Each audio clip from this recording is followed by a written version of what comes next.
Good morning. Welcome to my bedroom and sharing a cup of coffee with me this morning and a positive thought in the morning. Today is National Nurses Day, so a shout out to all the nurses in our life. Also, National Day of Prayer, so take a moment, bow your head, give some thanks to the riches in your life and to the Creator who provided them. Now, studies have shown that the biggest factor in our relationships, right? The biggest factor in happiness is our relationships. And the biggest two factors in whether or not we're happy beings have satisfied lives is the quality of our relationships and the quality of our interactions. Here's an interesting side note: is those are also the attributes that contribute to longevity of life. Right? The quality of your relationships is everything in our lives. So today I wanted to talk about listening. Now, I'm going to start off with a confession. I haven't always been a good listener. I like to talk. Shocking, I know, right? But I do. I love to talk. I love to expound on ideas. I love to talk. I love the sound of my own voice. And that has made me over the years a talker and not a listener. So a few years ago, this became shockingly clear to me. And I made it an effort to really begin listening, to really focus on being an active listener, to fight my temptation to interrupt. And it's been a struggle, but I will tell you the riches and the things I've learned and the things I've felt since working on this have been amazing. So today we're going to talk about listening. It's an art, right? Actually, it's just like everything we talk about. Happiness, positive thinking, gratitude. It's a skill. You can develop it. Practice, practice, practice. So, listening is really about receiving language through your ears, right? Listening involves identifying the sounds of speech, processing them into words and sentences. Doesn't matter. Every language requires focus and attention for listening. And good listening allows us to demonstrate that we're paying attention to the thoughts and the feelings and the behaviors of the person that we're listening to. That we're seeing the world through their eyes, right? And this is a crucial thing to having great relationships. And sometimes this is the only way to establish. Literally, this is the way we establish communication, right? Back and forth. Talking is only half. Communication, speaking, only half the battle. Maybe less than half. However, every time you use active listening, it gets a little easier. And it can help you to navigate through difficult conversations. There's some tricks about being an active listener that maybe make you more present, make you a more valid participant in the conversation, right? More than that, it helps improve overall. Overall, it builds better understanding, leads to better relationships with family, friends, coworkers, pretty much anyone you interact with. So, is listening a must-have skill? Yes. Why? Well, for one reason, it earns the respect of your peers. Workplace. So let's talk about the workplace. It's fueled by stress, peer pressure, right? Every person deals with it in their own way. It helps you to understand other people's issues, their perspectives, and gain cooperation, sell your ideas. Active listening can help you diffuse conflict. 5 key techniques you can use to develop these active listening skills. This is like active listening in a nutshell, right? Pay attention. Number 1, pay attention to the person you're talking to. Don't be thinking about what you're thinking about. Show that you're listening. Provide feedback. Defer judgment and respond appropriately. Sounds simple. As of everything, simple to do, difficult to execute. Requires a little thought, a little focus, a little practice. So the benefits of listening are wide-ranging, and they're immensely powerful. It's the only way you really can understand others. It's the only way you can deepen your relationship, persuade or sell effectively, lead, inspire a team, learn from others. Listening is the access to all your desired outcomes, and it's the key to well-being too. So, how do you know if someone is actively listening to you, or how do you present that you're actively listening? Well, the nonverbal signs of active listening, or this is what you should see if someone is actively listening to you, right? They smile at the appropriate places to reassure you or just to let you know that they're there. They make eye contact. They posture leaning into the conversation. They're mirroring, right? They're kind of mirroring the person they're talking to. If you're relaxed, they're relaxed. If they're uptight, maybe if it's as tense, you're sitting up forward, right? Distraction. You know when someone's not listening to you, right? Looking at their watch, checking their phone, looking around, right? Distraction. Positive reinforcement. I know. That's great. Really? Positive reinforcement to what they say. Remembering, right? Remembering what they said. Hey, we talked about this last week. What happened? You were listening. You remembered. So, good listeners are fully present, right? They're fully present in the conversation. They're not thinking about what they're going to say next. They're not thinking about what they're going to have for dinner that night. They're not thinking about what just happened to them in the bathroom 5 minutes ago. They're thinking about the person. They're listening, actively listening to the person speaking. They don't listen to respond. This is a mistake I think most of us make. We listen in order to think about what we want to say. That's not the purpose of listening. Listening, you listen to understand. You listen to gain empathy, to join forces, to be on their side, right? That's listening, not, oh, you think that's great? Listen to my story, right? Good listeners react in the moment. They're listening. They hear what you say, right? They don't have an agenda. They're not trying to move the conversation in one way. They never interrupt. They ask follow-up questions. They listen as much or more than they speak.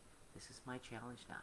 Reduce my speaking, increase my listening. They listen to learn, they're patient, and then they summarize what they learn. Well, I don't know, have you ever been in a conversation with a great listener? Because they're few and far between, in my opinion. People who really listen to what you have to say. People who are really tuned in to you and sharing you in that moment. Those are precious moments. This is a gift, right? This is a gift that you can give to everyone around you. The gift of listening.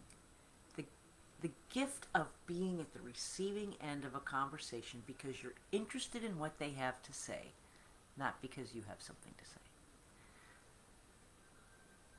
Amazing. You can do it.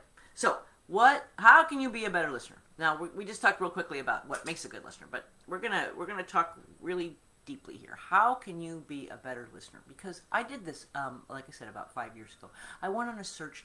I realized that what a bad listener I was, and I said, and I'm still not very good at it, honestly. It's still a struggle for me, bearing my soul within. But you can get better at it, and you can practice. So, number one, pay attention. Be attentive. Don't think about other things. Focus, right? Put your focus on that person. Active listening involves all of your senses. You're going to look at them. You're going to hear them. You might smell them. Lean in, right? You're going to be aware of them. You're not looking at your phone. It's important that you're seen as listening, right? To be an active listener, to give this person the gift of listening, let them know that you're listening. And use positive body language. Really, none of us are that great of actors, right?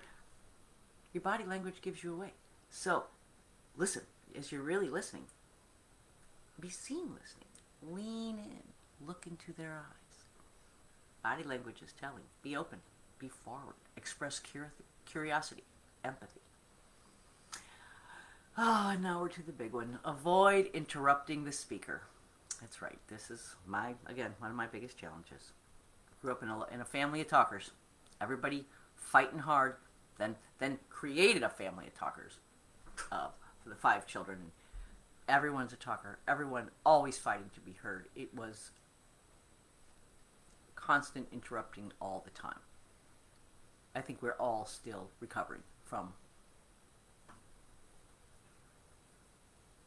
the wild conversation. But that's what happens when you live in a big family and everybody likes to talk. But this is what I learned. So interrupting is a sign of disrespect. That's just all I can say. That's as blatant as it is, right? When you interrupt someone, you're disrespecting them. It's saying what I have to say is more important than what you're saying. Ouch. Causes the speaker to lose track of what they're saying. You ever have somebody interrupt you and then you're like, I know I had a train of thought. Right? Be patient. Wait your turn. Your friend will give you back the gift. Ask questions. All right? One of the best ways to show you're interested is to ask questions. It means you want to know more. It means you're really actively listening. It's much more engaged than, that's nice. Or really, ask a question. And then what happened? How did you feel about that? Just listen. Sometimes conversations are back and forth. There's no doubt about it. Sometimes conversations are you and I, or you and someone else having a back and forth, and it's fast and it's furious, and you're both participating, and those are really fun. I love those. But sometimes folks just need you to listen. They just want to be heard. They just need to know that you see them, that you hear them, that you care for them, that you are in the moment with them. Sometimes we don't need people to fix it. We just need to be heard. Now, and remembering and following up. Remember, being part of a good listener is remembering what was said. Maybe you ask questions after the fact. Again, what happened? How did you feel about that? Did she come over too? Ask questions after the fact. Hey, Bob, I remember you were going on that big trip this weekend. How was it? Right? I listened. I heard. I remembered. According to new research, people who ask follow-up questions may become better managers, land better jobs, and have more second dates. People like to know that you're interested in them. Asking questions lets them know you really want to know. All right, here's a big one. Keep confidential information confidential.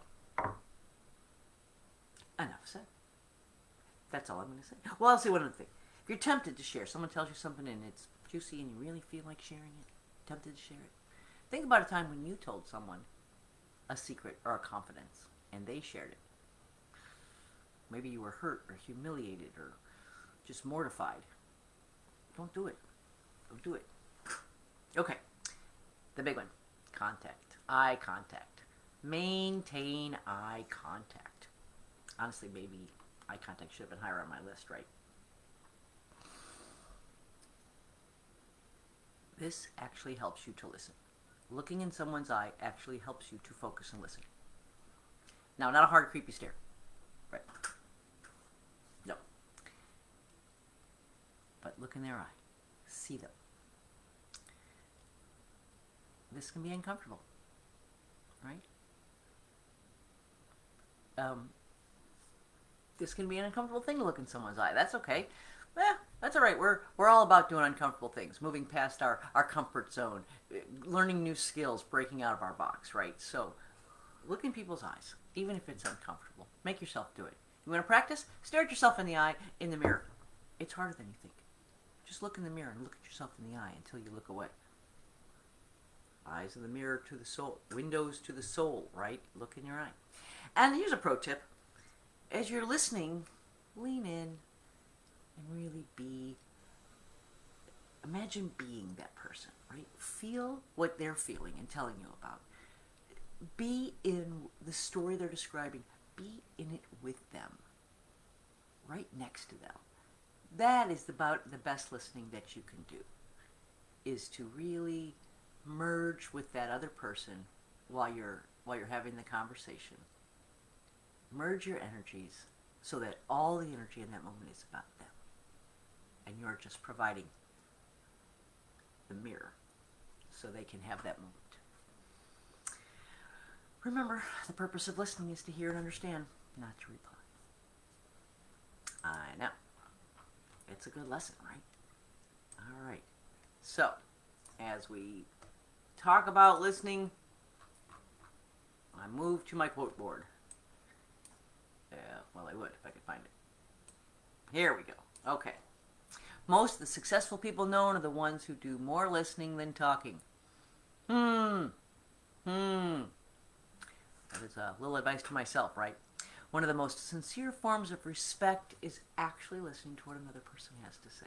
That's what I'm saying. It's a gift. To truly listen is a gift you can give every day. Listening is an attitude of the heart, a genuine desire to be with another which both attracts and heals. You want to be a more attractive person? You want to have more friends? Be a good listener. Everyone needs it. Most people don't listen with the intent to understand. They listen with the intent to reply. We keep hearing that one over and over, right? It's a change of attitude. And finally, I remind myself every morning, nothing I say this day will teach me anything. So if I'm going to learn, I must listen. From our friend Larry King, wise man, wise words. So, love listening to you. Love it if you'll drop me a note and let me know what you think about the show, a topic you'd like to hear about, feedback on what you think of what's happening so far. Just love to hear from you. I'm loving doing this for you every day. I'm here to give you one positive thought in the morning, share a little cup of coffee, and get your day started off on a happy note. So, until tomorrow, make it a happy day.